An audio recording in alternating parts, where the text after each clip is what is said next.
Nanako asked Charlie, "Master, do I have a chance to see you again in the future?" Charlie nodded. "Yes, I now put part of my business in Japan, and I might come here often in the future." "That's great," Nanako said with joy. "Master, can you promise me one thing?" Charlie said, "Say it." Nanako hurriedly said, "I hope you can tell me every time you come to Japan.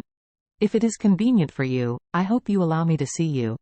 In addition, if I come to China, if Master is also convenient, please allow me to meet you, okay?"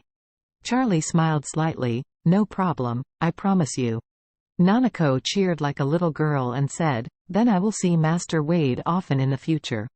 Charlie was touched by her sweet smile, and her voice became gentle. He smiled and said, "Okay, I will send you back to the room first, and I will come to help you heal later." Soon, under Nanako's guidance, Charlie pushed her wheelchair and sent her back to her room. Nanako's room has a typical Japanese classical layout. The whole house is made of natural wood flooring, which is clean and tidy and simple and elegant. There is a tea table on the floor in the room, as well as a Japanese-style bookcase and flower arrangement table. On the wall of the room, there are many calligraphy works, which seem to be written by Nanako. Charlie sent her back to the room and helped her into the room. In order to prevent Nanako from falling, Charlie held her hand with one hand, and supported her waist with one hand. Such intimate contact made his heart beat faster, and at the same time made Nanako two red clouds float on her face. Charlie just so supported Nanako, and at her request, he helped her sit down on the futon at the tea table. On the tea table, there is a set of exquisite Japanese tea sets and a small incense burner. After Nanako sat down, Charlie said, "Wait for me, I will deal with the bodies outside." Nanako looked at Charlie shyly, and said, "Master, I am in a bad health and can't help you, so I'll make a cup of tea and wait for you to drink." Charlie nodded, then turned and left the room. At this time, the 6 corpses lying in the snow were half buried by the snow. Charlie carefully moved the corpses to the storage room, and then stepped back to Nanako's room. When he returned, the room was already ignited with a delicate and quiet sandalwood incense, and Nanako was carefully brushing the matcha powder with a Japanese-style tea bowl and brush. Seeing Charlie coming in, she hurriedly said to him, "Master, please sit down." Charlie nodded and sat cross-legged on the futon in front of her. While brushing the matcha powder, Nanako said to him, "The Japanese tea ceremony may not be the same as the Chinese tea ceremony. The tea here is brewed with matcha powder. Don't know if Master Wade is used to drinking it."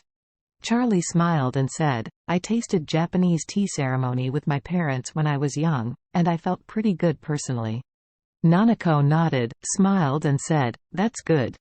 With that said, Nanako was about to make Charlie tea. Charlie frowned suddenly, lowered his voice and said to her, "Someone has come in over the wall." "Ah." Nanako's eyes widened in surprise. "Are you with the few people just now?" Charlie shook his head. "Don't know yet, but there is only one person on the other side. It may not be here to hurt you." "Don't talk nonsense later. We will do what we do." Brother and sister Jufei and Ziyu have been transported directly to Kyoto since they were taken out of Tokyo. At this time, the brother and sister were imprisoned in a house less than 2 kilometers away from here. The ninjas of the Iga family are responsible for guarding them. They have been waiting for Ryodo Matsumoto's order. If Ryodo Matsumoto lets them do it, they will immediately kill the brother and sister, and then quietly transport their bodies into the Ito family mansion. However, before Matsumoto issued the order, they had to keep the siblings alive, so as not to be inconvenient to transport after the dead body was too long and stiff. The ninjas of the Iga family are best at assassination. In their experience, the most convenient time to carry a corpse is within an hour after death. At this time, the corpse is relatively soft and can even be packed in a suitcase, but if it exceeds this time, the body will become more and more rigid. So they plan to kill the brother and sister immediately after receiving the order of Matsumoto Ryoto, and then take them directly to the Ito's mansion to find a suitable place to hide.